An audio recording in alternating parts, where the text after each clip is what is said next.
Target ni Pangulong Marcos Jr. na malagdaan ang 2026 proposed national budget bago matapos ang taong kasalukuyan.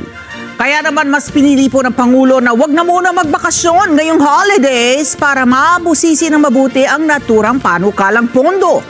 At ayon sa Malacanang, pinamamadali na rin ng Pangulo ang pagrepaso sa lahat ng halaga at kaukulang probisyon na napagkasunduan po yan sa Bicameral Conference Committee. Kunin natin ang live report ni Eden Santos. Eden.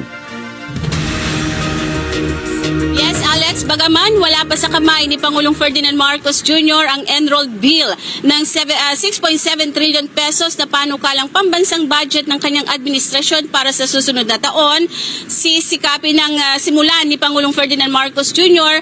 na busisiin ang budget ngayong holiday season ayon mismo sa Presidential Communications Office o PCO.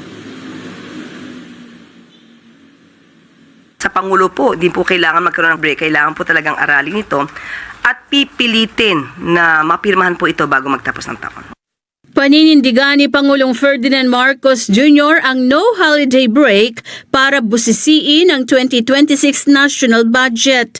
Sa statement, sinabi ni Presidential Communications Office Secretary Dave Gomez na guguguli ng Pangulo ang bakasyon sa pagtatrabaho.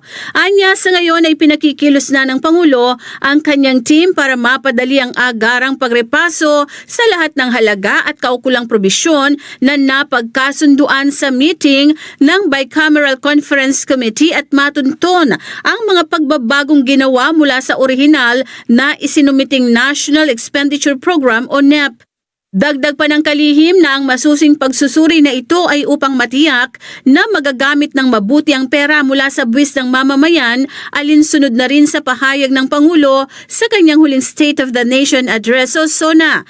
Pinalawig pa ng Kamara at Senado ang kanilang sesyon hanggang December 30 para sa ratifikasyon ng proposed budget. Isa sa salient point ng pinagtibay na 2026 proposed budget ang pagtatapyas sa pondo ng Department of Public Works and Highways sa 529.6 billion mula sa orihinal na 880 billion pesos. Alex, bago naman ang pagbusisi ng Pangulo sa 2026 national budget, hinikayat ng Pangulo ang mga Pilipino na sana'y maging masaya at mapayapa ang pagdiriwang ng holiday season kasama ang kanilang pamilya, kaanak at mga kaibigan. May pinaiiwasan din ng Pangulo sa mga pamilyang Pilipino ang paggamit ng paputok sa pagsalubong sa bagong taon. Alex? Okay, Eden, dahil bukod sa publiko na napanood ang ginagawang live na deliberasyon ng Bicameral Conference Committee sa pambansang budget, ang Malacanang rin ba ay may nasilip ba sila na posibleng mali na ginawa ng mga mambabatas para at least doon pa lamang beforehand, bago pa makarating sa kanyang lamesa, alam na niya kung ano yung kanyang tatanggalin o di kaya i-veto. Wala bang pasabi dyan ang PCO? Alex, yan nga yung pangunahing dahilan, kaya ang Pangulo kahit wala pa yung kopya nitong enrolled bill ng General Appropriations Bill o GAB ay sisimulan na lang busisiin yung budget batay doon sa mga napagkasunduan at natalakay ng BICAM, Alex.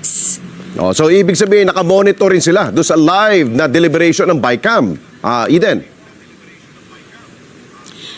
Yes, Alex, kaya ang Pangulo ay sisikapin nga na kung merong mga nabago doon sa original na NEP, alam na nila agad kung saan ito titingnan, Alex. Okay, sige. Maraming salamat sa iyo, Eden Santos. Mata natin mula po dyan sa Malacanang.